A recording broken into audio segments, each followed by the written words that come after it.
Good morning सभी को। जय श्री कृष्णा। कैसे हो सब लोग बता दीजिए एक बार। सभी को गुड मॉर्निंग। आ जाओ फटाफट से क्लास के अंदर, फिर क्लास को स्टार्ट करते हैं। मैं एक बार चेक कर लेती हूँ ऑडियो वीडियो क्लियर है कि नहीं।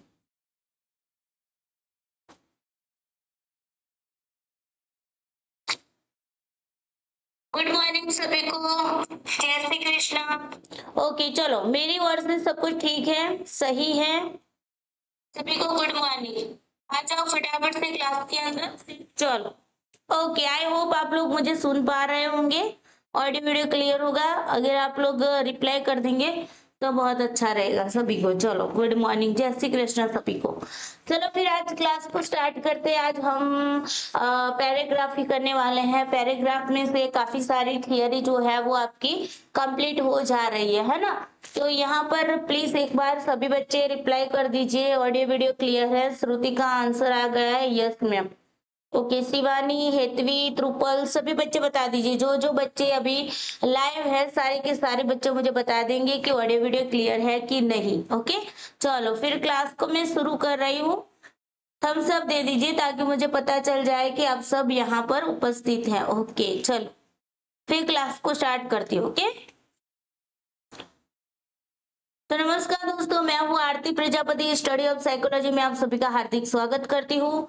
दोस्तों आज की क्लास के अंदर हम पैराग्राफ बेस्ड क्वेश्चन करने वाले हैं, जहां पर आपकी थियरी भी कंप्लीट हो जा रही है ना। तो आज हम कौन सा पैराग्राफ करने वाले हैं? 12 जुलाई 2022 में जो पैराग्राफ पूछे गए हैं उन्हीं पैराग्राफ के क्वेश्चंस आज हम करने वाले। दो पैराग्राफ है आपके सामने। एक पैराग्राफ आपका रिसर्च के बेस पे है, दूसरा पैराग्राफ जो है वो आपका थियरी बेस है। ओके, दोनों के दोनों पैराग्राफ बहुत ही अच्छे हैं, बहुत ही मजेदार हैं, मजा भी आएगा आप लोगों को। तो धैर्य बनाए रखिए सभी बच्चे। ओके चलो, त्रुपल का आंसर आ गया है। ओके, जय लक्ष्मी माँ। Okay, Shravan Kumar Jha. Okay, welcome Shravan Kumar. Okay, I hope आप सबको ऑडियो वीडियो क्लियर दिख रहा होगा। चलो फिर वीडियो को दिल से लाइक कर देना है, ईमानदारी से लाइक कर दो। और अपने जो भी बच्चे हैं आपके साथ, आपके दोस्त है जो भी है, जो साइकोलॉजी से जुड़े हुए हैं, जो यूजीसी नेट या जी सेट के एग्जाम देने वाले हैं, तो उन सभी बच्चे को शेयर कर दीजिए वीडियो को फटाफट से। ओके, पहला काम यही करना है आप लोगों को। चैनल को सब्सक्राइब नहीं किया है तो कर लीजिए, ताकि सारे वीडियोस की अपडेट आप लोगों को टाइम टू टाइम मिलती रहे। चलो, अगर आप यूजीसी नेट पेपर 1 की प्रिपरेशन कर रहे हैं, जी सेट पेपर 1 की प्रिपरेशन कर रहे हैं, पीएचडी की प्रिपरेशन कर रहे हैं, तो आप लोगों के लिए हमारे यूट्यूब चैनल का नाम है आरती प्रजापति। ओके, जो कि हमारी मेन चैनल है। हमारे पेपर 1 की टेलीग्राम चैनल भी है, अगर आप जुड़ना चाहते हैं तो जुड़ सकते हो। और अगर आपका पेपर जो है वो पेपर 2 साइकोलॉजी है और आप यूजीसी नेट की एग्जाम देना चाहते हैं, जी सेट की एग्जाम देना चाहते हैं, पीएचडी अगर आप साइकोलॉजी सब्जेक्ट से करना चाहते हैं, तो हमारी यूट्यूब चैनल का नाम है स्टडी ऑफ साइकोलॉजी। ओके, जहां पर अभी आप वीडियो को देख रहे हैं, तो चैनल को सब्सक्राइब कर लेना है। टेलीग्राम चैनल भी है, टेलीग्राम चैनल में आप जुड़ना चाहते हैं तो जुड़ सकते हो। और इसी टेलीग्राम चैनल में मैं आज आप लोगों को बता देती हूँ, इसी टेलीग्राम चैनल पे मैं कुछ इम्पोर्टेंट टॉपिक जो है वो टेक्स्ट के रूप में मैं आप लोगों को अपने ही शब्दों में और इजी वे में आपको समझ आए और आप एग्जाम में क्वेश्चन के आंसर कर पाओ, इस तरीके से मैं टेक्स्ट मैसेज के रूप में इम्पोर्टेंट टॉपिक जो है वो डालने वाली हूँ लिख कर। ओके, तो अगर आप जुड़ना चाहते हैं टेलीग्राम चैनल पे तो जुड़ सकते हो। चल शुरू करें। रेडी है सभी बच्चे पैराग्राफ के लिए? तो एक बार मुझे रेडी लिख दीजिए, फटाफट से रेडी लिख दीजिए। चलिए, जो जो बच्चे रेडी है सभी के सभी बच्चे रेडी लिख दीजिए, ताकि मैं क्लास को कंटिन्यू कर पाऊँ। फटाफट से आंसर करेंगे सारे के सारे बच्चे।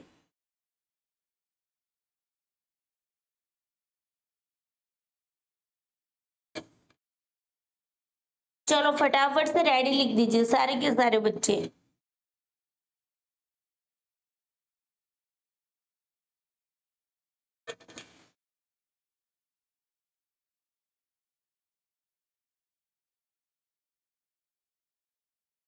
ओके रेडी, चलो फिर स्टार्ट करते हैं क्लास को। अभी आपके सामने एक पैराग्राफ है, पहले पैराग्राफ को अच्छे से समझना है, पढ़ना है और उसके बाद हमें क्या करना है, क्वेश्चन की ओर चलना है ना।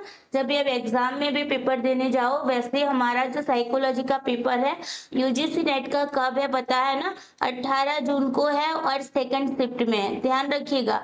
सेकंड शिफ्ट में आपका पेपर है। सेकंड शिफ्ट में टाइम क्या है, 3 बजे से लेकर 6 बजे का टाइम है आपके पेपर का, ओके पीएम। तो ध्यान रखिएगा, जिन बच्चों को नहीं पता है उन बच्चों को मैं बता देती हूँ कि आपका साइकोलॉजी का पेपर 18 जून को आई थिंक ट्यूसडे है उस दिन, ओके ट्यूसडे को सेकंड शिफ्ट में आपका पेपर है 3 से 6 बजे को।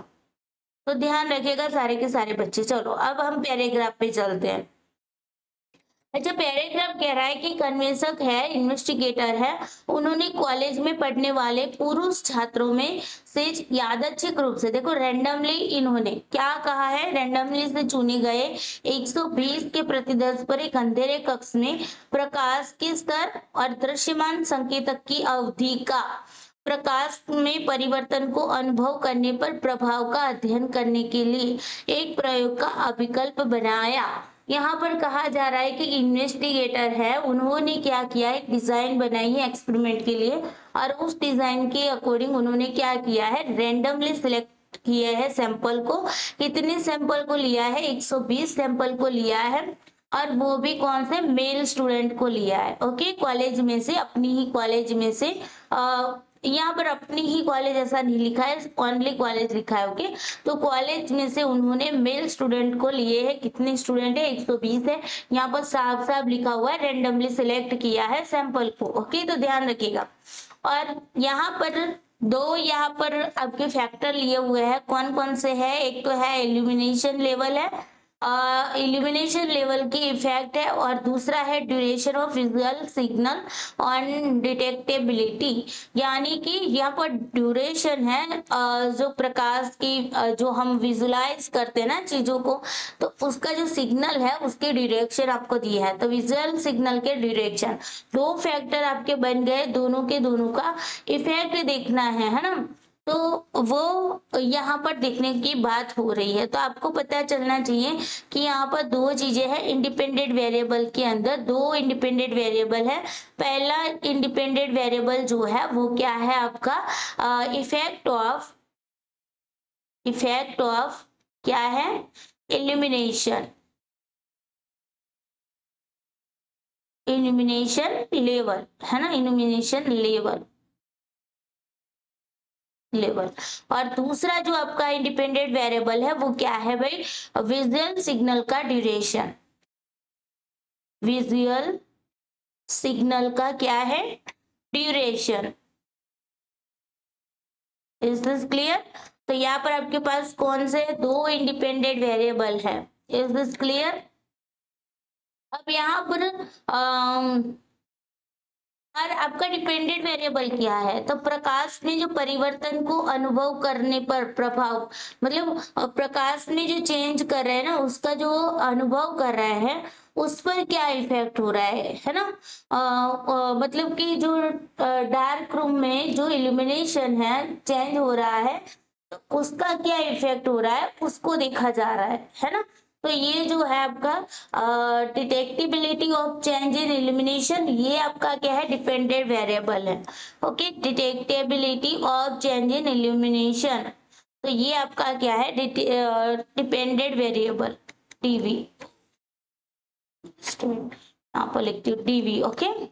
चलो आगे देखते हैं। उसने विद्युतीय कालदर्शी उपकरण के माध्यम से, यहाँ पर उन्होंने एक क्या ले लिया है, एक ले लिया इंस्ट्रूमेंट लिया है, क्रोनोस्कोपिक इंस्ट्रूमेंट जिनको बोला है, इलेक्ट्रिक क्रोनोस्कोपिक इंस्ट्रूमेंट की मदद से माध्यम से प्रकाश के निम्न व उच्च स्तर, देखो लाइट है ना, मतलब कि इल्यूमिनेशन जो है, इल्यूमिनेशन यहाँ पर इल्यूमिनेशन शब्द यूज किया है, ओके प्रकाश के लिए।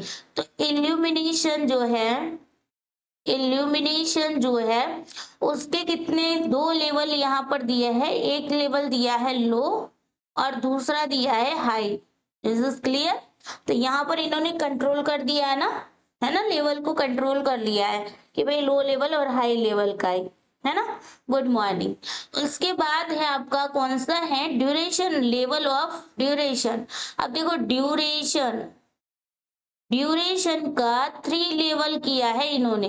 कौन कौन सा किया है 3 लेवल? एक है 30 मिली सेकंड, है ना, मिली सेकंड। दूसरा है 50 मिली सेकंड, और तीसरा है आपका 17 मिली सेकंड। ये भी कंट्रोल कर दिया भाई, ड्यूरेशन भी, इल्यूमिनेशन भी कंट्रोल कर दिया है, ड्यूरेशन भी कंट्रोल ही कर दिया ना, बिकॉज उन्होंने लिमिट लगा ली कि भाई 30, 50, 70 मिली सेकंड ही होनी चाहिए। 3 भागों में इसको कैटेगराइज कर दिया। उद्दीपक की अवधि के 3 स्तरों का प्रयोग करने का उन्होंने निर्णय किया इन्वेस्टिगेटर ने। ओके, तो इस तरीके से इन्होंने फैक्टोरियल डिजाइन का यूज किया है, क्योंकि जब भी किसी फैक्टर को हम लेवल में डिवाइड करते हैं तो उसको हम फैक्टोरियल डिजाइन बोलते हैं ना। तो यहाँ से हमें एक बात और पता चल गई कि ये जो पूरा एक्सपेरिमेंटल है वो कैसा है, फैक्टोरियल डिजाइन पे बेस है। अब फैक्टोरियल डिजाइन पे अगर बेस है तो आपके 2 फैक्टर है, इंडिपेंडेंट वेरिएबल 2 है, एक तो है इल्यूमिनेशन, दूसरा है ड्यूरेशन। अब इल्यूमिनेशन के कितने लेवल है? 2 है। और ड्यूरेशन के कितने लेवल है? ड्यूरेशन के 3 लेवल है। यानी कि फैक्टोरियल डिजाइन आपकी क्या बन गई? 2/3 बन गई। Is this clear? तो अगर आपकी फैक्टोरियल डिजाइन 2/3 बन रही है तो ग्रुप कितने बनेंगे भाई? ग्रुप बनेंगे 6 ग्रुप बनेंगे, है ना। कितने ग्रुप बनेंगे? 6 ग्रुप। कैसे बनेंगे तो मैं यहाँ पर आपको पीछे अभी आपको बताती हूँ कि पहले इसको पढ़ लेते हैं, या फिर मैं यहाँ पर ही समझा देती हूँ।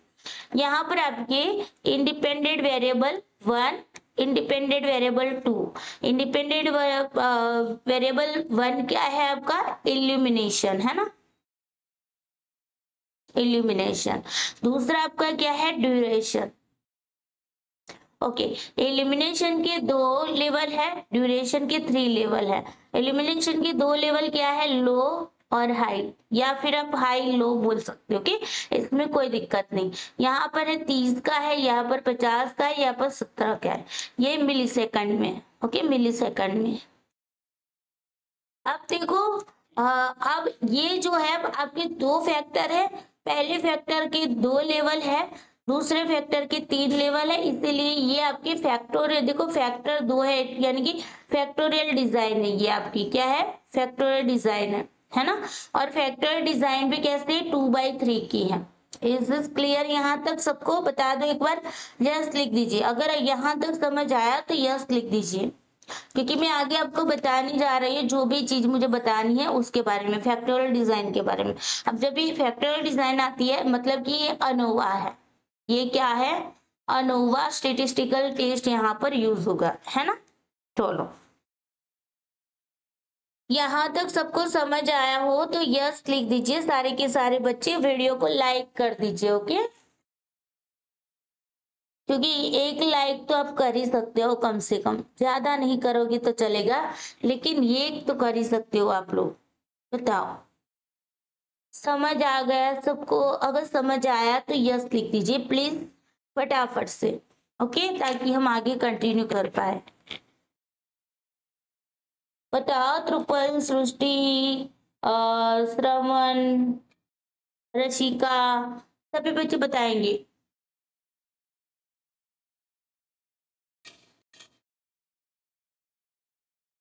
जिंदा भी हो या नहीं क्लास में? बताओ, सभी बच्चे यस लिख देंगे अगर समझ आया है तो। अगर नहीं समझ आया तो अगेन बोलिए कि मैम फिर से समझा दीजिए, तो मैं फिर से समझा दूंगी आप लोगों को। बताओ, चलो फटाफट से बताओ सारे बच्चे।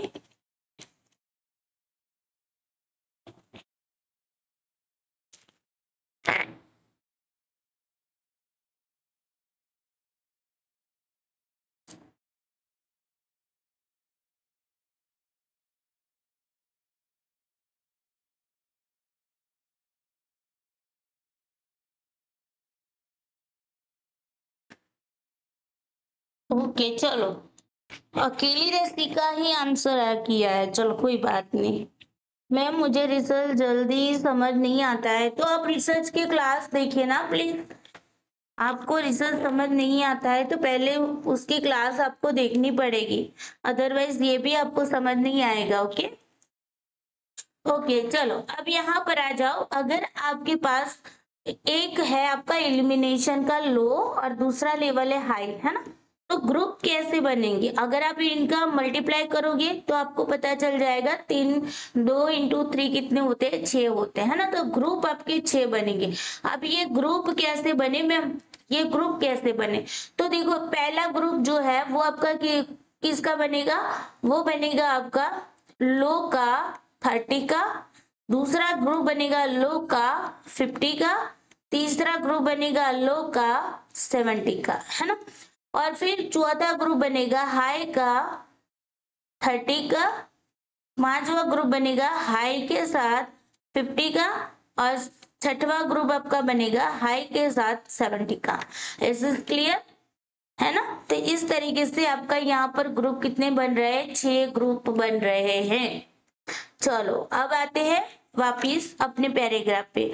इन्वेस्टिगेटर ने उपचार के विभिन्न संयोजनों के लिए भिन्न समूह अभिकल्प का उपयोग किया है। यहाँ पर इन्होंने क्या किया है भाई, सेपरेट ग्रुप डिजाइन का यूज किया है, यानी कि हर एक ग्रुप जो है वो सेपरेट होता है। ओके, तो सेपरेट ग्रुप डिजाइन का यूज किया है। इन प्रतिभागियों को संकेतक दिखने पर हाँ बटन और न दिखने पर नहीं बटन दबाने के लिए कहा गया। अगर जिनको सिग्नल मिल रहा है उनको यस बोलना है, जिनको सिग्नल नहीं दिखाई देता उनको क्या बोलना है, नो बटन दबाना है। यहाँ पर बटन दबाने की बात है। ओके, अगर आपको सिग्नल दिख रहा है तो आपको क्या करना है, बटन को यस यस वाला बटन क्लिक करना है। अगर आपको सिग्नल नहीं दिख रहा है तो नो वाला बटन क्लिक करना है। उसके बाद देखते हैं कि प्रत्येक प्रतिभागी को 50 प्रयास दिए गए, जिनमें 10 संकेतक यादृच्छिक रूप से प्रस्तुत किए गए। देखो इनको 50 प्रयास ट्रायल दिए गए थे, उनमें से उन्होंने क्या किया थे, 10 सिग्नल रेंडमली प्रेजेंट किए गए थे। ओके, और फिर शोध प्रश्नों के उत्तर प्राप्त करने के लिए प्रत्येक प्रयोगाधीन प्रतिभागी के मामले में सही और गलत अलार्म की अनुपात की गणना और विश्लेषण किया गया था। ओके, तो यहाँ पर ये एनालिसिस की बात है। बस ये आपके लिए सारा कुछ क्या है भाई, ये पूरा आपका पैराग्राफ है। ओके चलो, पैराग्राफ सबको समझ आ गया हो तो पी लिख दीजिए सभी बच्चे।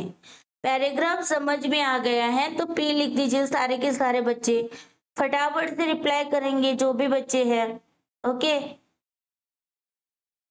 सारे के सारे बच्चे पी लिख देंगे। पैराग्राफ समझ आ गया है तो पी लिख दीजिए सारे के सारे बच्चे फटाफट से।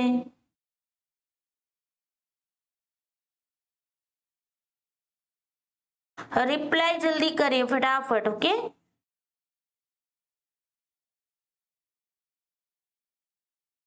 अगर पीछे रह जा रहे हो ना तो बैक जाके अगेन दोबारा से लिंक पर क्लिक करिए ताकि समझ आ जाए। चलो ओके, वैशाली का आंसर आ गया है पी। Okay very good. चलो फिर क्वेश्चन की ओर चलते हैं, है ना, क्वेश्चन की ओर चलते हैं।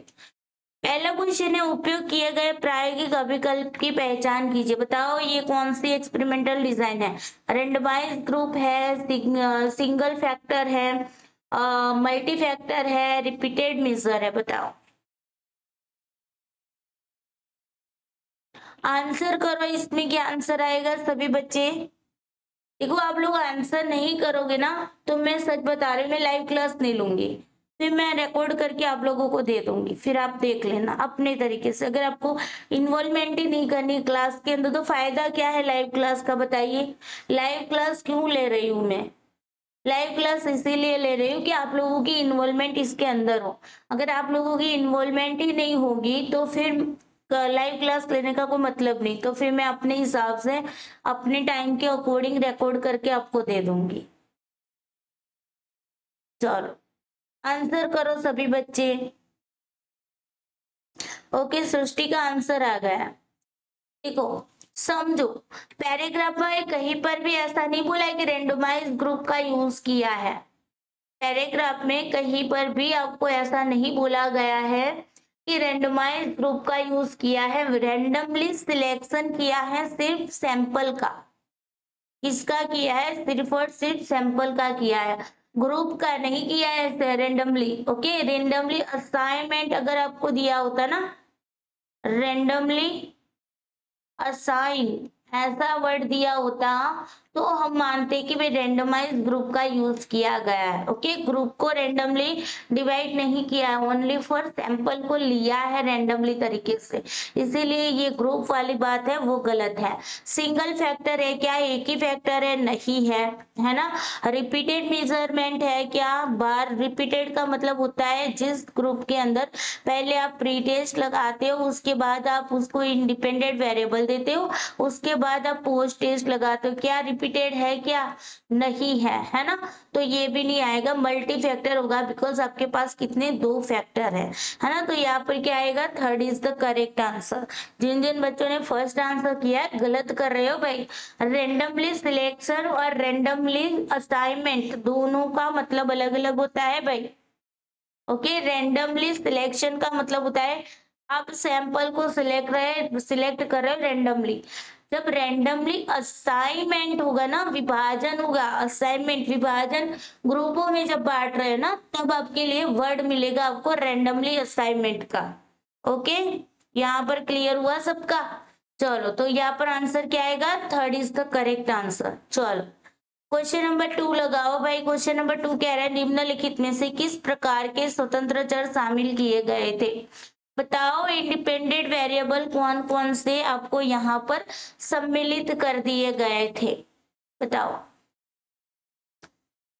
किस प्रकार के इंडिपेंडेंट वेरिएबल शामिल किए गए थे? कि किस प्रकार के, ये पूछा है। यहाँ पर दोनों ही जो आपके फैक्टर थे क्या फिक्स फैक्टर थे? दोनों ही फैक्टर जो थे क्या रैंडम फैक्टर थे? इल्यूमिनेशन जो है उसका लेवल नियत कारक था, यानी कि फिक्स था, है ना। इल्यूमिनेशन फिक्स था और ड्यूरेशन जो है वो रैंडम फैक्टर था। फोर्थ कह रहे इल्यूमिनेशन लेवल जो है वो रैंडम फैक्टर था, जबकि ड्यूरेशन जो था वो फिक्स फैक्टर था। बताओ क्या है? मैंने आपको पहले ही बता दिया है, पैराग्राफ जब समझा रही थी उसी टाइम मैंने आपको कंट्रोल वर्ड बोला था, है ना।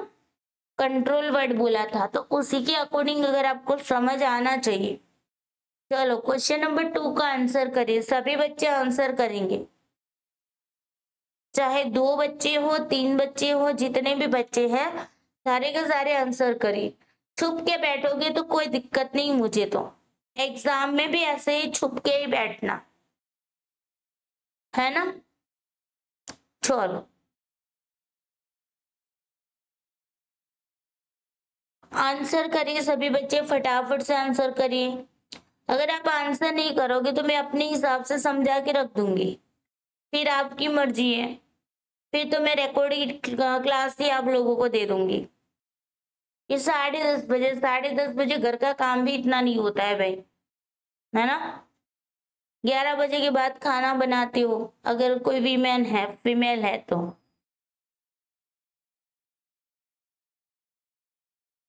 चलो भाई, कोई बात नहीं। तो यहाँ पर दोनों फैक्टर क्या है? फिक्स फैक्टर है, फिक्स किया हुआ है ना।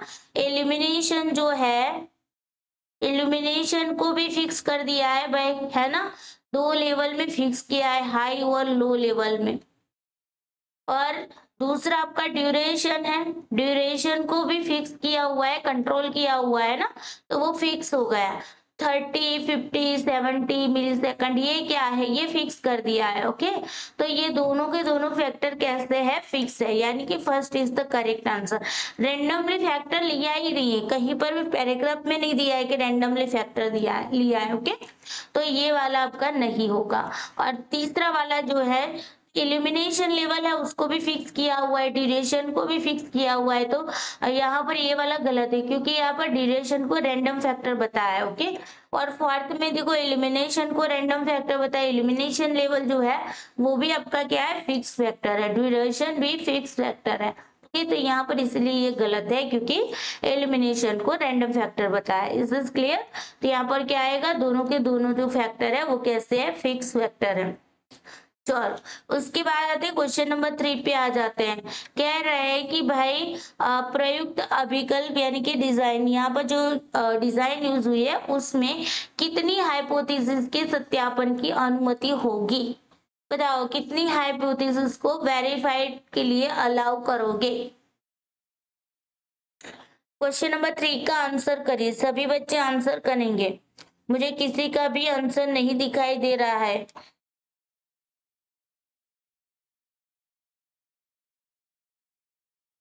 कोई भी आंसर नहीं दे रहा है, चुप हो गए, मतलब कि आप लोगों को आता नहीं है, मतलब है ना, रिसर्च आता नहीं, इसका मतलब यही साफ निकल के आता है।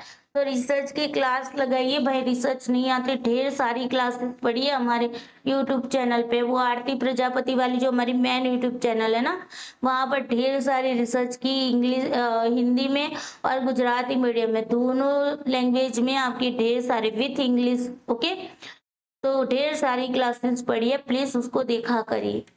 चलो, तो यहाँ पर देखो, ये जो डिजाइन है इसके अंदर थ्री हाइपोथेसिस को हम वेरीफाई की अनुमति होगी। ओके, कैसे होगी? थ्री हाइपोथेसिस आप बोलोगे मैम थ्री तो नहीं होगी, है ना, क्योंकि हमारी डिजाइन 2/3 है, तो फिर थ्री कैसे हो सकती है मैम? बिल्कुल सही है, लेकिन यहाँ पर अगर हम मैनली देखा जाए तो एक तो आपकी क्या होगी, एक हाइपोथेसिस, तीन हाइपोथेसिस आपकी हो सकती हैं। एक कौन सी होगी? एक इलिमिनेशन की होगी, है ना, एक इलिमिनेशन की होगी इंडिपेंडेंट वेरिएबल की। दूसरा इंडिपेंडेंट वेरिएबल कौन सा है आपका? ड्यूरेशन, ड्यूरेशन की होगी।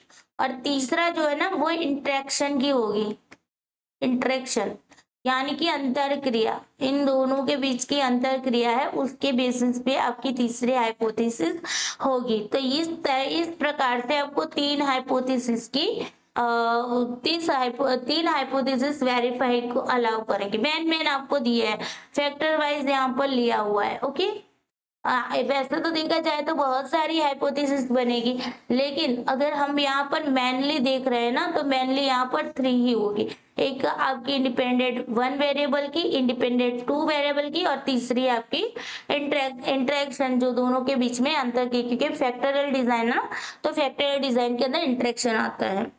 मैम मेरा सब्जेक्ट एजुकेशन है, मैं ये वीडियो देख सकती, बिल्कुल प्रीति आप देख सकती हो, बिकॉज आपके एजुकेशन में भी इसी टाइप के क्वेश्चन आते हैं, पैराग्राफ के टाइप के, है ना, तो आप बिल्कुल देख सकती हो प्रीति। ओके, यस, बिल्कुल बिल्कुल बिल्कुल वैशाली। चलो, तो आई होप यहाँ पर क्लियर हो गया है, कितनी होगी? थ्री हाइपोथेसिस को वेरीफाई करने का अलाउ होगा। चलो, यहाँ पर मैंने लिखा हुआ है, मेंशन किया हुआ है। उसके बाद आते हैं क्वेश्चन नंबर 4 पे, आ जाओ। क्वेश्चन नंबर 4 कह रहा है कि त्रुटि पद के लिए स्वायत्तता के अंश का पता लगाए। देखो, डिग्री ऑफ फ्रीडम की एरर की बात हो रही है भाई, डिग्री ऑफ फ्रीडम के एरर की। ओके, एरर के लिए डिग्री ऑफ फ्रीडम क्या होगी डी, आप बताओ एरर के लिए इसमें।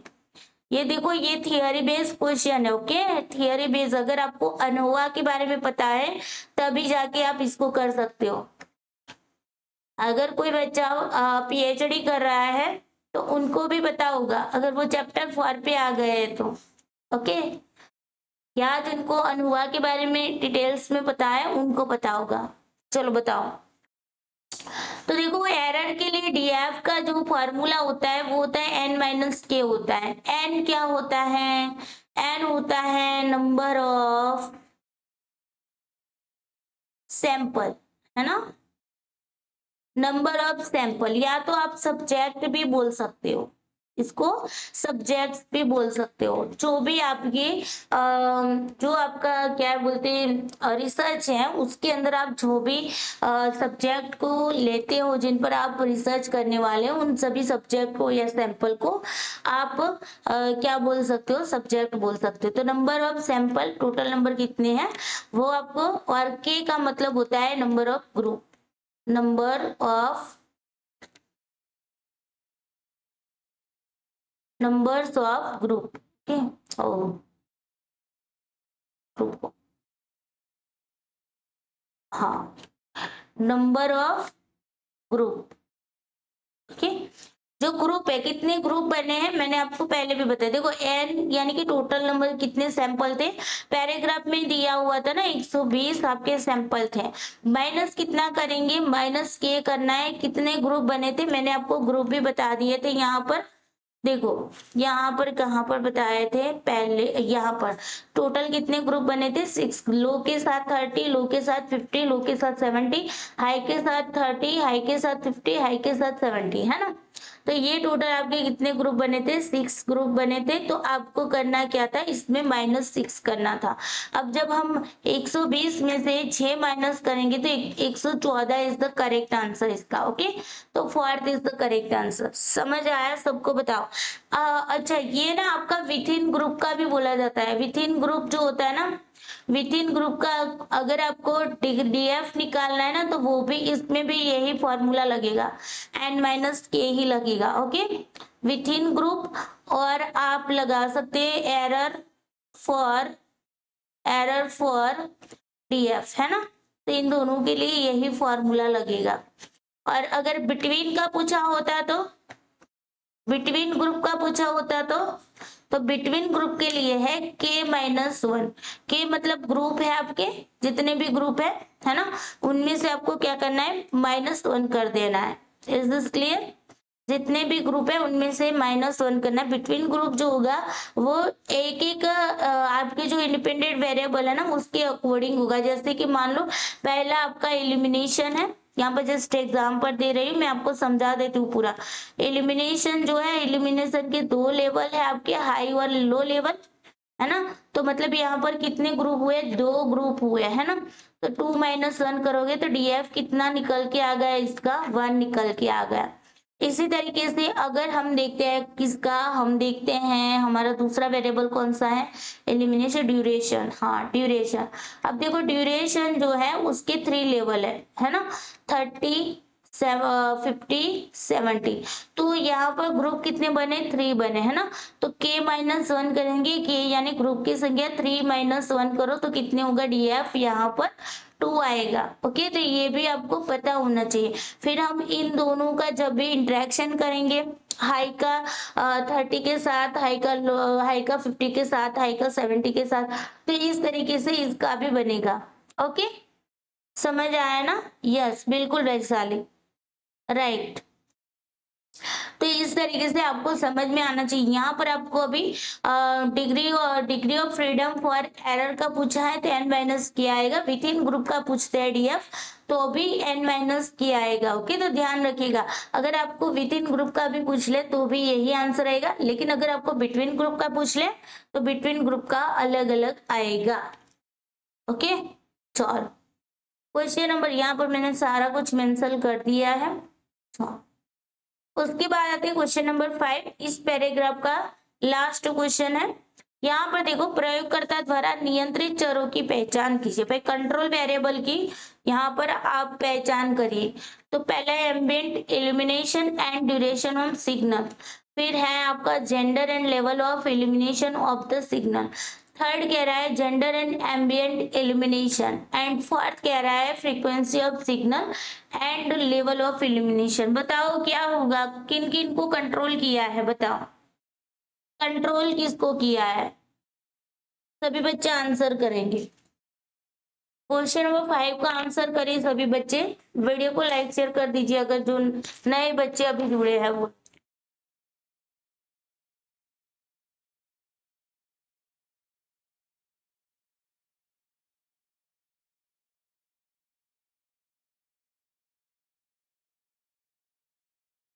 बताओ किस किस को यहाँ पर इल्यूमिनेशन का, सॉरी कंट्रोल किया हुआ है। इल्यूमिनेशन कहाँ पर है, बताओ किस किस को कंट्रोल किया हुआ है। सभी बच्चे बताएंगे मुझे, आंसर करेंगे सभी बच्चे।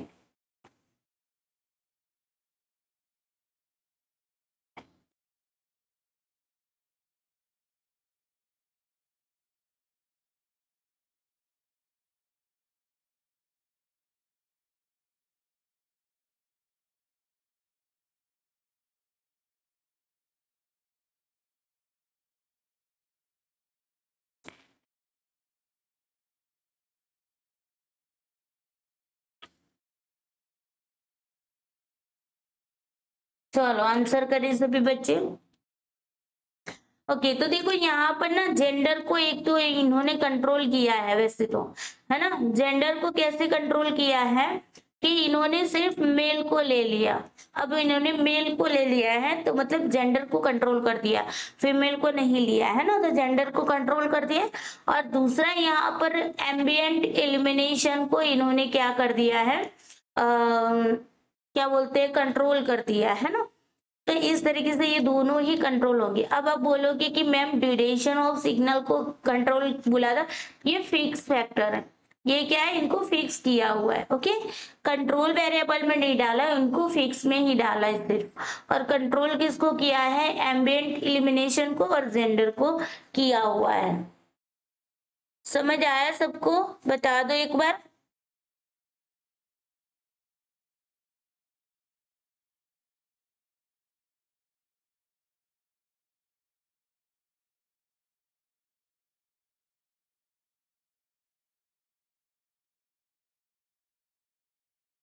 चलो,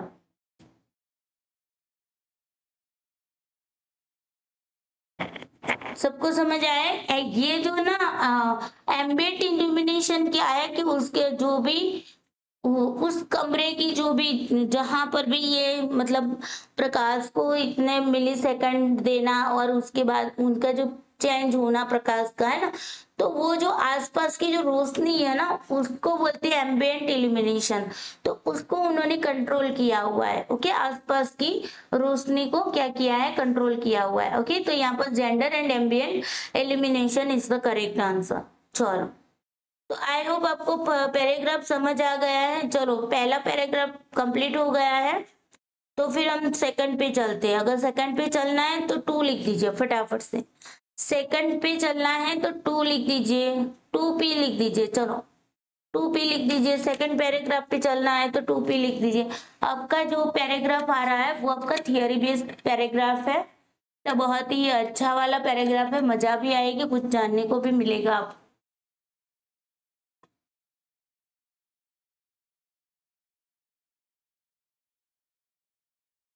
सेकंड वाले पैराग्राफ में मैं आपको स्टोरी सुनाने वाली हूँ, है ना। जैसे छोटे बच्चों को पता चलता है कि हाँ स्टोरी सुनने को मिलेगी, बहुत मजा आएगा। तो ऐसे ही सेकंड पैराग्राफ में हम क्या करने वाले हैं, एक मजेदार स्टोरी को सुनने वाले हैं। चलो जी, 2p आंसर आ गया है। चलो फिर आते हैं सेकंड नंबर के पैराग्राफ पे। अब देखो, ये सेकंड नंबर वाला जो पैराग्राफ है उसको पढ़ते हैं पहले। शोधकर्ताओं का एक दल कारावासों में रक्षकों के व्यवहार को समझना चाहता था। भाई, रिसर्चर का एक ग्रुप था, वो क्या करना चाहता था कि जेल के अंदर जो गार्ड होते ना उनके बिहेवियर को समझना चाहते थे, और यह जानना चाहते थे कि ऐसा उनकी विशेषताओं या पर्यावरण आधारित स्थिति के अनुरूप कारकों के कारण हुआ। मतलब जो भी उनका बिहेवियर है वो उनकी विशेषताओं यानी कि उनकी पर्सनालिटी के कारण हो रहा है या सिचुएशनल बेस्ड हो रहा है, ये उनको देखना चाहते हैं, उसका रीजन मतलब देखना चाहते थे। तो जो भी गार्ड हैं, जो भी कैदी हैं, ओके, गार्ड और कैदियों की भूमिकाओं का अध्ययन करने के लिए उन्होंने एक नकली कारावास बनाया। यहाँ पर उन्होंने क्या किया, गार्ड और कैदियों की क्या रोल है, ओके, मतलब किस तरीके का उनका रोल होता है और उस रोल के अकॉर्डिंग उनका बिहेवियर कैसा होता है, उसको समझने के लिए उन्होंने रक्षकों को और कैदियों को लिया। ओके, मतलब जो भी ग्रुप है उनमें से ही कुछ लोगों को लेकर उन्होंने कुछ लोगों को रक्षकों की गार्ड की भूमिका दे दी और कुछ लोगों को कैदियों की भूमिका दे दी। ओके, और नकली कारावास बनाया गया, जेल जो बनाई गई वो नकली बनाई गई। परस्पर अपरिचित 23 व्यक्तियों ने इस अध्ययन में अपना योगदान किया था। अब देखो, परस्पर एक दूसरे को जानते नहीं थे, वैसे 23 व्यक्तियों ने इस अध्ययन में क्या किया था, अपना योगदान दिया था। उन्हें कैदियों और रक्षकों की भूमिका में रखा गया। दोनों ने ही अपनी नई भूमिकाओं में स्वयं को ढाला, खुद को ढाल दिया। दूसरे दिन एक विद्रोही ने रक्षकों के कठोर प्रतिशोध का नेतृत्व भी किया। दूसरे दिन एक जो विद्रोही है उन्होंने क्या किया कि जो भी गार्ड थे उनका मतलब कठोर, मतलब उनका जो बिहेवियर था ना उसके अकॉर्डिंग उन पर कठोर प्रतिशोध का नेतृत्व, मतलब कि उसका मतलब बदला लेने की कोशिश की कठोर तरीके से। कैदियों को दंडित करने के लिए सख्त प्रतिकारी कार्यवाही की गई। जो भी कैदी थे उनको दंडित करने के लिए सख्त प्रकार की कार्यवाही की गई। शोधकर्ता यह प्रयोग 2 सप्ताह तक करना चाहता था। जो रिसर्चर थे वो क्या करना चाहते थे, 2 सप्ताह तक मतलब कि 15 दिन तक इस एक्सपेरिमेंट को करना चाहते थे। इट वॉज हाउएवर, चलो यहाँ पर तथापि इसे कैदियों की संवेगात्मक विफलता और रक्षकों के अत्यधिक आक्रमण के कारण 6वें दिन स्थगित कर दिया गया। अब क्या हुआ कि शुरुआत में तो पहले दिन तो अच्छा चला, दूसरे दिन से सारा कुछ मामला अलग से बन गया और इसे कैदियों में क्या हो गई, संवेदनात्मक विफलता होने लगी। मतलब इमोशंस उनके अंदर ना बहुत हाई होने लगे, बहुत ही वो डरने लगे, क्योंकि जो गार्ड थे ना उनका जो रवैया था वो आक्रामक रूप का था, अग्रेसिव था। ओके, और उसी के कारण ये क्या होने लगा, मतलब गार्ड थे वो बहुत ज्यादा आक्रामक होने लगे और जो भी कैदी थे वो बहुत ज्यादा इमोशनल होने लगे। ओके, और उसी के अकॉर्डिंग मतलब वो यही समझने लगे कि हाँ अब हम गार्ड के मतलब गुलाम बन गए हैं। तो इसकी वजह से क्या होने लगा कि बहुत सारा मामला खराब हो गया। 6वें दिन पर इसी प्रयोग को क्या करना पड़ गया, स्थगित कर देना पड़ा, उसको स्टॉप कर देना पड़ा। इस प्रयोग से पता चला कि जितना लोगों से अपनी सामाजिक भूमिकाओं को निभाने की अपेक्षा की जाती है, इन्हें वे कितना निभाते हैं। इस प्रयोग से हमें ये पता चलता है कि हम लोगों से जो उनकी जो सोशल रोल होता है वो निभाने की, मतलब वो किस प्रकार से अपना रोल निभाएगा, तो वो कितना निभाता है, ये इसके बारे में पता चलता है। अब देखो ये तो पूरा पैराग्राफ है, ये पैराग्राफ पूरा का पूरा एक एक्सपेरिमेंट है और उसी एक्सपेरिमेंट को यहाँ पर पैराग्राफ के रूप में यहाँ पर दिया गया है। और इस जो एक्सपेरिमेंट है उसका नाम है स्टैनफोर्ड प्रिजन एक्सपेरिमेंट। इसको क्या बोला जाता है, स्टैनफोर्ड प्रिजन एक्सपेरिमेंट, यानी कि स्टैनफोर्ड जेल में हुआ एक प्रयोग है। और ये प्रयोग किसने किया था, फिलिप जिम्बार्डो ने किया था। अब इसकी जो कहानी है मैं आप लोगों को बताने जा रही हूँ। पहले मैं ऊपर ऊपर से आपको कहानी बताती हूँ, साथ ही साथ यहाँ पर मैंने मेंशन भी किया, उसको भी हम साथ में लेते चलते। ओके, तो यहाँ पर ये जो प्रयोग हुआ था ना वो 1971 में हुआ था और मनोवैज्ञानिक फिलिप जिम्बार्डो के द्वारा मानवीय व्यवहार में जो सिचुएशनल फोर्सेस होता है ना उसके बदले में स्वभाव की जांच, मतलब कि उनका जो स्वभाव कैसा होता है ना, ह्यूमन का बिहेवियर कैसा होता है सिचुएशनल बेस, उसको जानने के लिए ये प्रयोग किया गया था। आप लोगों ने कभी देखा होगा कि जब आप लोगों ने कभी लाइफ में, कभी स्कूल में, कॉलेज में आप लोगों ने कहीं पर भी रोल प्ले किया होगा तो आपको पता होगा कि अगर मान लीजिए किसी को राम का रोल दिया है, जस्ट एग्जाम्पल दे रही हूँ, किसी को राम का रोल दिया है तो उसके अंदर ना राम वाले गुण आने स्टार्ट हो जाते हैं, है ना। वो जैसे जैसे मतलब अपना रोल प्ले करता है ना तो उसके अंदर वो भले ही बुरा इंसान हो, मान लीजिए किसी बुरा बदमाश इंसान को राम बना दिया गया है क्योंकि उसकी पर्सनालिटी राम भगवान की जैसी दिख रही है, तो उसको एक क्या बना दिया गया, राम भगवान बना दिया गया।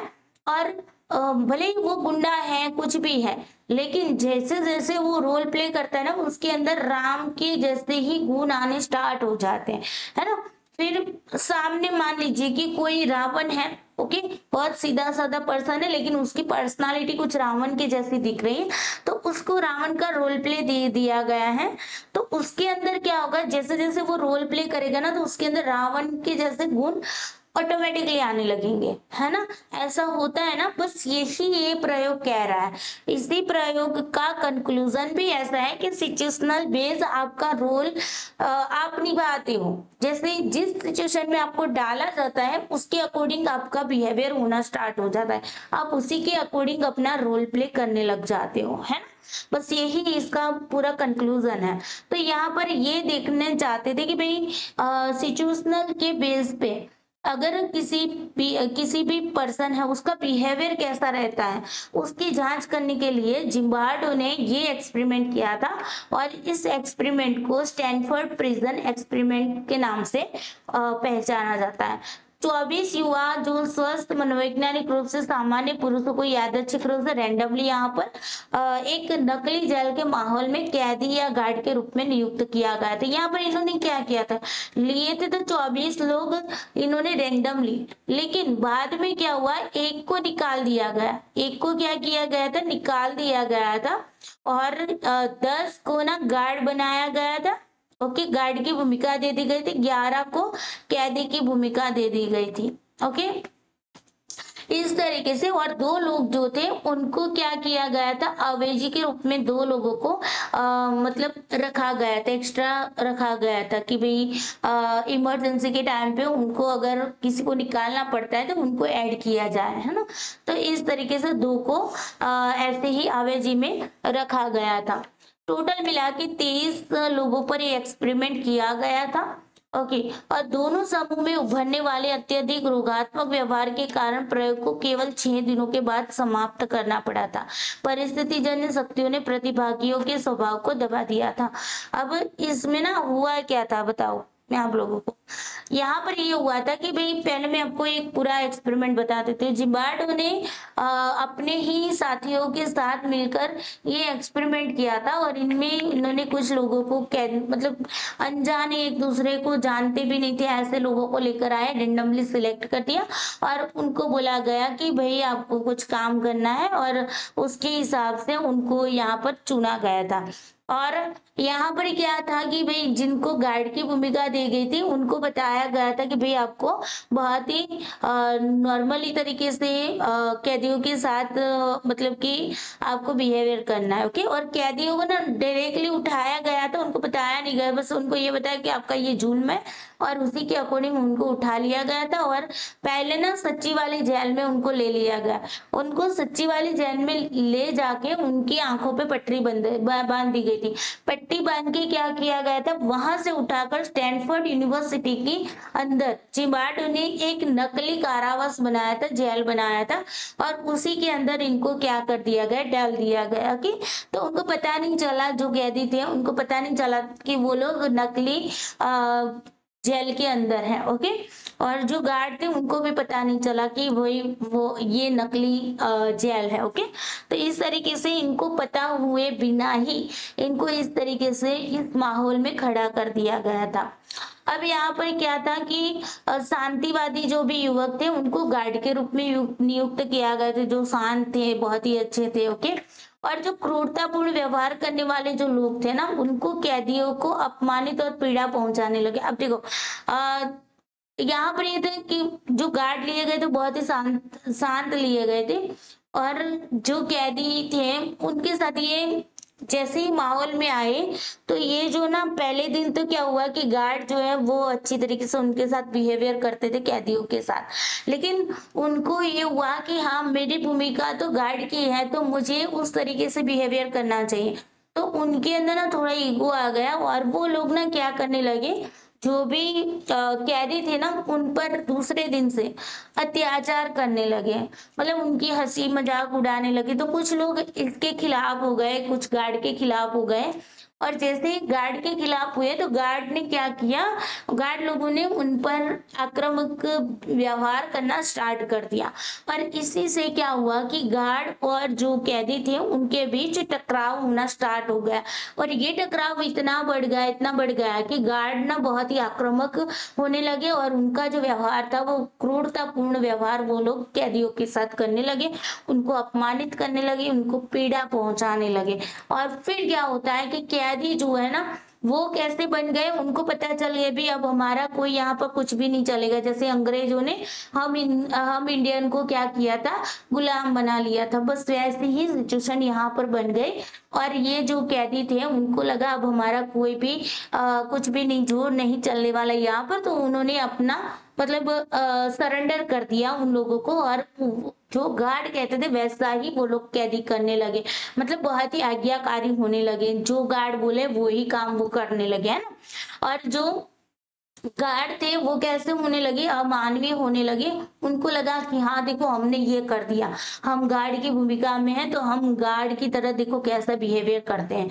तो ये सारी चीजें चली और अन्वेषक प्रमुख प्रिंसिपल इन्वेस्टिगेटर के रूप में जिम्बार्डो जो थे वो जेल अधीक्षक मतलब प्रिजन सुप्रिटेंडेंट के रूप में उन्होंने भी एक कठोर अधिकारी व्यक्ति में बदलाव देखा अपने आप में। वो भी ऐसा फील करने लगा कि हाँ मैं तो प्रिजन सुप्रिटेंडेंट हूँ, तो उसके अकॉर्डिंग उन्होंने भी अपनी भूमिका को निभाया। ओके, और प्रयोग ने मानवीय व्यवहार को नाटकीय रूप से बदलने के लिए परिस्थितियों की शक्ति को प्रदर्शित किया। एक्सपेरिमेंट ने क्या किया, जो ह्यूमन बिहेवियर है उनको नाटकीय रूप से बदलने के लिए, मतलब उनको नाटक के रूप में नहीं, ओके डेमोन्स्ट्रेशन के रूप में नहीं, बट आप ड्रामेटिकल में रियलिटी के और इसको बदलने के लिए ये सब हुआ। और अच्छे सामान्य लोग भी बुरे काम कर सकते हैं जब परिस्थिति जन्य ताकतें उन्हें उस दिशा में धकेलती हैं। मतलब आप अच्छे हैं लेकिन आपके सामने ऐसे सिचुएशन है जिसकी वजह से सिचुएशन के हिसाब से आप अपना रोल प्ले करने लग जाते हो। यही यहाँ पर ये बात होने लगी। ओके, सारे लोग अच्छे थे है ना, जो गार्ड थे वो शुरुआत में अच्छे थे, फिर जिमार्ट जो कि इन्वेस्टिगेटर थे मुख्य है ना, मुख्य रूप से वो भी एक अच्छे पर्सन थे, लेकिन फिर भी उनके अंदर भी एक कठोर अधिकारी के रूप में उनके अंदर भी बदलाव आ गया है ना। तो यहाँ पर सिचुएशनल बेस्ड ये काम हुआ। एम क्या था इसका, जस्ट इसका एम क्या था कि जिम्बार्डो और उनके सहकर्मी 1973 नहीं बट 1971 आए ओके रुचि रखते थे कि अमेरिकी जेलों में। इन्होंने क्यों ऐसा किया, तो उन्होंने ये रिसर्च करने के लिए कि अमेरिका की जो जेल है उसमें गार्डों के बीच रिपोर्ट की गई क्रूरता गार्डों के क्रूर व्यक्तित्व के कारण थी या फिर जेल का ऐसा माहौल था उससे अधिक संबंधित थी। यहाँ पर यही पता लगाना था कि भाई जो गार्ड के बारे में, गार्ड के अंदर जो क्रूरता आती है ना वो क्या उसकी खुद की पर्सनालिटी है या फिर उसका कोई माहौल है उसी से संबंधित है, ये पता लगाने के लिए ही ये एक्सपेरिमेंट किया गया था। ओके, जहाँ मैं ना आप लोगों को एक और एग्जांपल दे देती हूँ। मेरे ही पास में एक मैडम है, वो पुलिस में पहले जॉब करती थी, जो कि अब उन्होंने अपनी जॉब चेंज कर ली, उनको बीन सचिवालय की एग्जाम उन्होंने क्रैक कर ली तो उनको दूसरी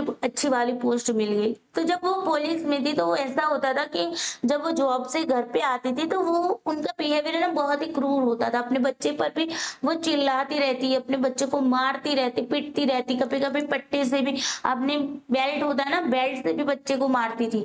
अब देखो उसके बाद की जो सिचुएशन, उसकी जो नई जॉब आई ना उसके बाद वो बच्चे से इतना क्रूरली बिहेवियर नहीं करती है, अब वो बच्चे को अच्छे से ट्रीट कर रही है। तो इसका मतलब क्या था, इसका मतलब यही था ना, इसी एक्सपेरिमेंट के साथ ये कनेक्ट हो सकता है ना। तो यहाँ पर क्या था कि वो जब पुलिस में थी तो उसका माहौल ऐसा था ना, कैदियों के साथ उसका बिहेवियर इस तरीके से उसको करना पड़ता था, वैसा माहौल उसके सामने रहता था, उसी के अकॉर्डिंग वो अपनी रोल को प्ले करती थी। लेकिन अब जैसे उसकी जॉब चेंज हो गई तो उसका रोल प्ले भी चेंज हो गया है। तो यहाँ पर भी यही बात है कि जो सिचुएशनल बेस्ड होता है ना उसी के बेस पे आपका क्या होता है, बिहेवियर होता है। जैसे कि कैदी और गार्डों का व्यक्तित्व ऐसा हो सकता है जो संघर्ष को अपरिहार्य बनाता है। कैदियों में कानून और व्यवस्था के प्रति सम्मान की कमी होती है और गार्ड जो होते हैं वो दबंग और आक्रामक होते हैं, है ना, क्योंकि उनको ऐसा माहौल दिया जाता है, वैसा माहौल उनको मिलता है। वैकल्पिक रूप से जेलों में सामाजिक वातावरण की कठोर शक्ति संरचना के कारण कैदी और गार्ड शत्रुतापूर्ण तरीके से व्यवहार कर सकते हैं। यही हुआ ना, जिम्बार्डो ने भविष्यवाणी की थी कि स्थिति लोगों को उनके स्वभाव के बजाय उनके तरीके से कार्य करने के लिए मजबूर करती है। देखो मैंने ना अभी कुछ दिन पहले भी एक बात बताई थी, एक छोटा सा शॉर्ट वीडियो में बताया था कि ना इंसान को ना उसके बिहेवियर के बेसिस पे कभी भी जज मत करो, है ना।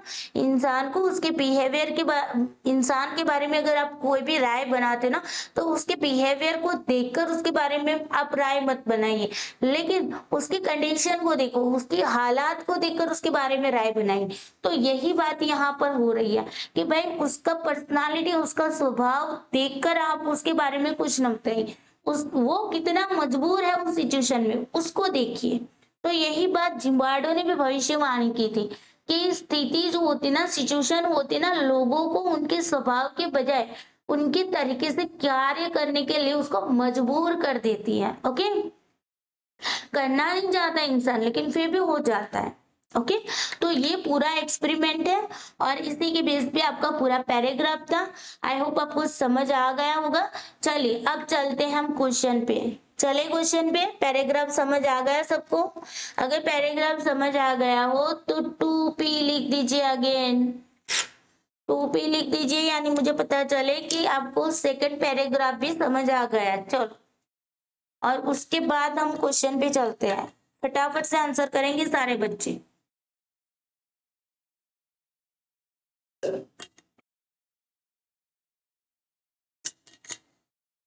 वैसे ना आप नेट पर सर्च करना, ये एक्सपेरिमेंट ना नेट पर सर्च करके इंग्लिश में मिल जाएगा। इसको गूगल में जाके हिंदी में ट्रांसलेट कर करके या गुजराती में ट्रांसलेट कर करके उसको पढ़ना, बहुत मजा आएगा। पूरा एक्सपेरिमेंट बहुत ही डिटेल्स में दिया हुआ है, तो बहुत मजा आएगा। मैंने पूरा एक्सपेरिमेंट पढ़ा, मुझे बहुत अच्छा लगा सच में, जैसे कि कोई मूवी ही देख रहे हो पूरे पूरे एक्सपेरिमेंट की। बहुत मजा आता है। चलो, वेरी गुड। ओके, अब चलते हैं क्वेश्चन की ओर। पहला क्वेश्चन कह रहा है कि उस मनोवैज्ञानिक का नाम बताइए जिसने यह शोध किया है। मिलग्राम, जिम्बार्डो, एस या सरी। बताओ आंसर। अब तो फटाफट से आंसर आने चाहिए। पहले क्वेश्चन का आंसर करिए सभी बच्चे।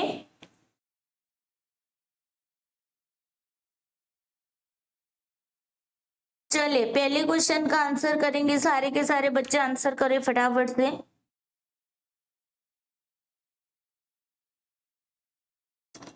पहले क्वेश्चन का आंसर करिए सारे बच्चे। क्वेश्चन नंबर 1 का आंसर करिए। फटाफट से आंसर आना चाहिए भाई, ये तो देख के ही आंसर आने चाहिए।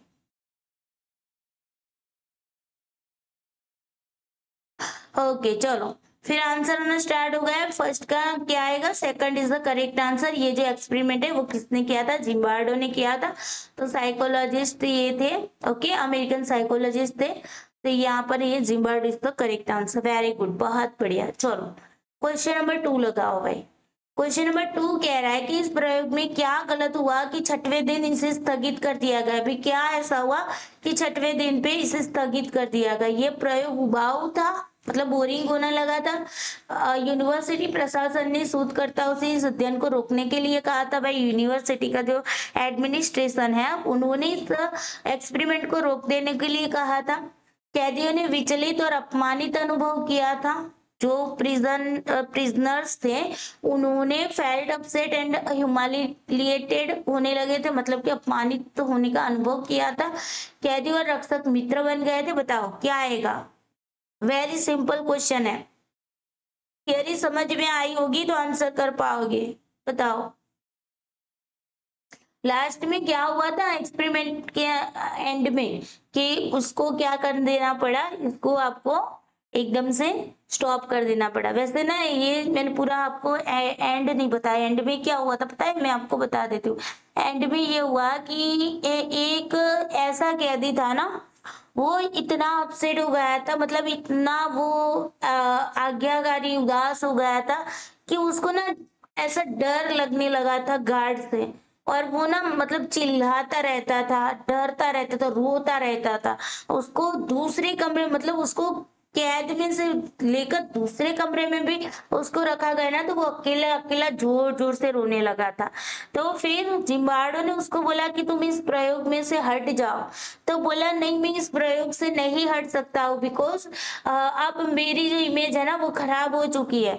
तब जिम्बार्डो ने बताया कि देखो ये तो एक एक्सपेरिमेंट था और यहाँ पर जो भी लोग हैं वो सब तुम्हारे जैसे ही हैं, कोई किसी को पहचानता नहीं है, सो डोंट वरी, आपकी इमेज को कुछ भी नहीं हुआ है, ये एक ओनली फॉर एक्सपेरिमेंट था। ओके, ये सारा कुछ नकली था, ऐसा करके उसको समझा के उसके बाद वो समझा था, ये हुआ था लास्ट में।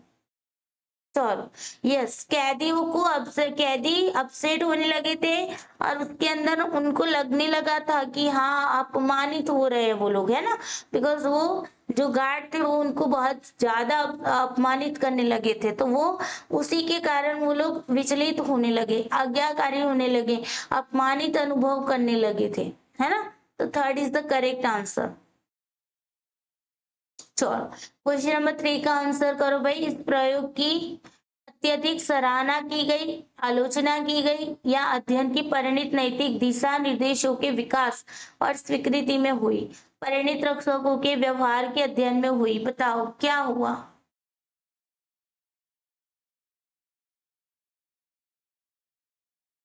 इसका रिजल्ट क्या निकल के आया, मतलब कंक्लूजन तो ठीक है, लेकिन इसका रिजल्ट क्या निकल, पूरे एक्सपेरिमेंट का रिजल्ट क्या निकल के आया, जो कि मैंने बताया नहीं था आपको, लेकिन आप अपने हिसाब से आंसर करिए कि क्या रिजल्ट निकल के आया होगा, बताओ।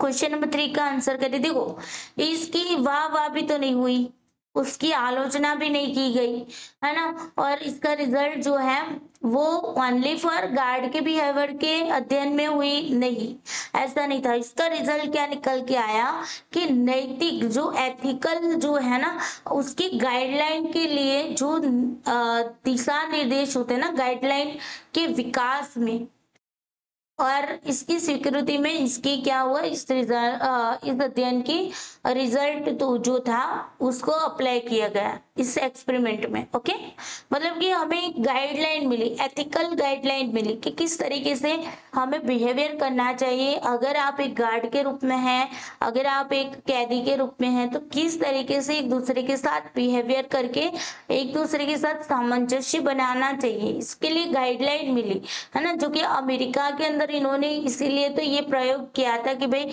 जो क्रूर हो रहे हैं ना, गार्ड जो है वो क्रूर हो रहे हैं, तो क्यों वो क्रूर हो रहा है और इनका इम्पैक्ट जो है कैदियों पर क्या हो रहा है। तो अब देखो, गार्ड और कैदियों के बीच में अगर सामंजस्य बनाए रखना है, अच्छा बिहेवियर बनाए रखना है, तो फिर आपको क्या करें, उसके लिए गाइडलाइन की जरूरत पड़ती है। तो इसी एक्सपेरिमेंट के हिसाब से उनको गाइडलाइन मिल गई, है ना। तो यहाँ पर क्या आएगा, third is the correct answer. चलो, उसके बाद आते हैं क्वेश्चन नंबर 4 पे आ जाओ। हाँ, क्वेश्चन नंबर 4 पे आ जाओ। ये अध्ययन प्रदर्शित करता है कि हम अपने खाली जगह के अनुरूप व्यवहार करते हैं, किसके अकॉर्डिंग हम बिहेवियर करते हैं, बताओ। बिलीफ सिस्टम के हिसाब से, एटीट्यूड के हिसाब से, रूल्स के हिसाब से या बैकग्राउंड के हिसाब से, किसके अनुरूप हम व्यवहार करते हैं, किसके अकॉर्डिंग हम बिहेवियर करते हैं, बताओ। तो वेरी इजी सिंपल सा क्वेश्चन है, बताओ किसके हिसाब से रोल करते हैं, सॉरी किसके हिसाब से आप क्या करते हैं, बिहेवियर करते हैं। आंसर करें सभी बच्चे।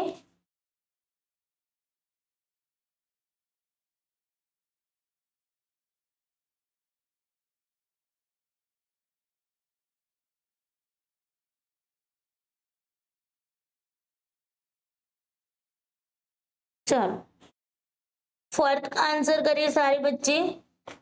Yes, very good. रोल्स है ना, आपका जो रोल होता है उसी के अकॉर्डिंग आप बिहेवियर करते हो, इस स्टडी का यही यही ये स्टडी प्रदर्शित करती है। चलो, लास्ट क्वेश्चन है आज की क्लास का और आज के पैराग्राफ का।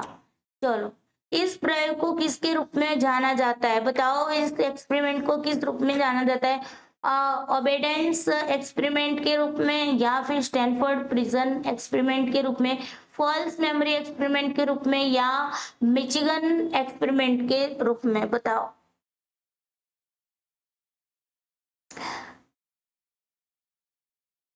सारा खान, एटीट्यूड नहीं आएगा बच्चा, आपने पूरा पैराग्राफ समझा नहीं है या थियरी समझी नहीं, मैंने समझाई हूँ।